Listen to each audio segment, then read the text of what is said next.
So one of the things that I've done in my studio practice for a long time is connect things together. I have an interest in both video games, particularly as a kind of visual imagery, right, and as a way of storytelling, and art history. I've been to many, historical sites and many museums. Love looking at paintings, sculpture, and those kinds of things.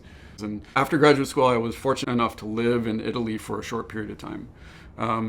We went to the Uffizi Gallery several times, and I remember standing in front of Leonardo da Vinci's Annunciation in the Uffizi Gallery, and thinking to myself, a light bulb went off in my head, hey, that painting looks a lot like Street Fighter 2.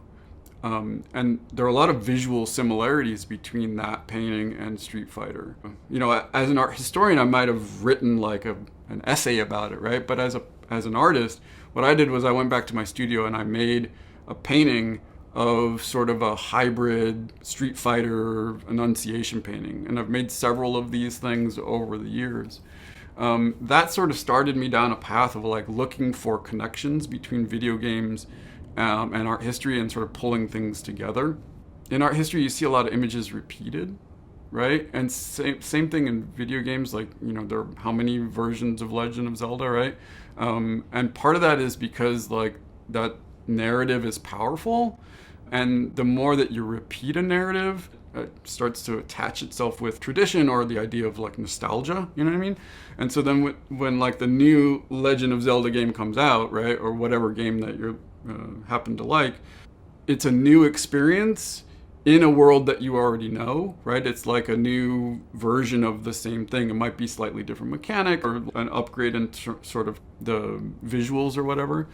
I think it's interesting, you look back in art history and how many versions of crucifixions are there? There's tons of different versions of a crucifixion or the Madonna and Child.